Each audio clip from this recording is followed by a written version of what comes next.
Hi everyone, I hope you have been good. Today I just wanted to encourage you to go through what you need to go through.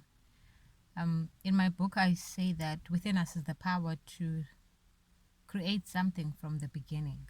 Where you don't know of anybody who's ever done what you want to do, you don't know of anybody who's going through what you are going through, but whether you're at the lowest of the valleys or the highest top mountains or somewhere in between, it is very important that you know that there is power within you. I even say in my book that we don't always need the picture of the puzzle to put the puzzle together. But what we do need is putting all the pieces together. So you need to take one piece and try and fit it to another piece, and bit by bit you get to see what the picture is becoming, because life is like that sometimes.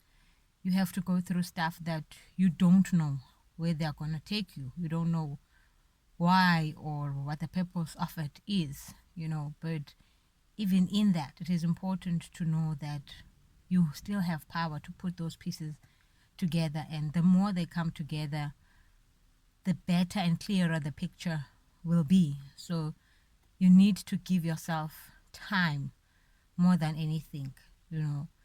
So the past couple of weeks, I was diagnosed with depression. Now, depending on how much you know about mental illness, you will have your views about it. But it's been quite interesting to see how really some people still do not know about it. I'm also learning about it. Not that I'm better, I don't know much about it.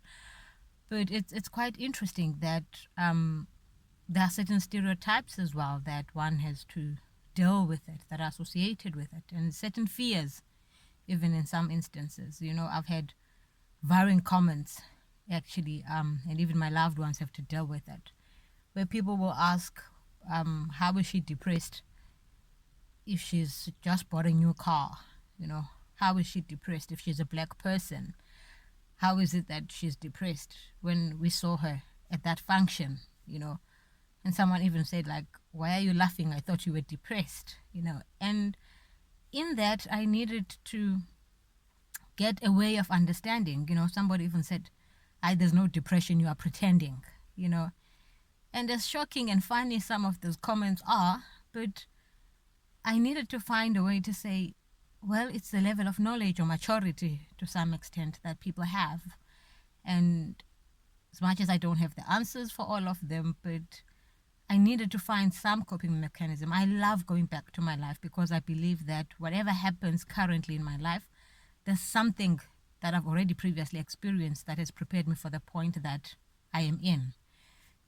And I just thought of all those questions people asking me, but how can I still do this if I'm depressed? And I wondered, but with illness, whatever kind of it just affects you momentarily for you to do certain things, and some things you can't. And take flu, for example. Flu doesn't mean you can't read, doesn't mean you can't write, doesn't mean you cannot drive, but it's still an illness that affects your body and mind. Hence, you are required to rest, hence you are required to take medication. So illness will do that. And when people like would say, okay, no, she's pretending, or because she's got all these things happening in life, so she can't be depressed. And I was like, but it's a matter of their understanding of it. I remember when I was growing up, one of my uncles would sleepwalk. And I honestly thought he was pretending, because for me it was mind blowing. How can a person be sleeping and be walking, and I'm told this person is not aware of what is happening? And truly, when they wake up in the morning, they've got no recollection of what was happening. It was a knowledge gap, and where I was at the moment for me to understand it. But through the season, I just learned to give myself time and to take it as it comes, literally, a trial and error to put the pieces of the puzzles. I had to turn down one of my talks the other time, and I told the lady, I'm like, I would love to do this, but I'm not reliable at the moment. And I don't think that's a description one would love to have of themselves, but it was reality of me having to face where I'm at, to say one day at a time, and some days are better than others, So, but through it all, I am not shaken in this. I still believe that whether it's the lowest of the valleys or somewhere in between, there is always power within you too, and seasons come. Some seasons last longer than others, but there's power within us to go through whatever we need to. So be encouraged today and face whatever you are facing. Be patient with yourself and do the best, even in that situation. Love you very much. May God bless you.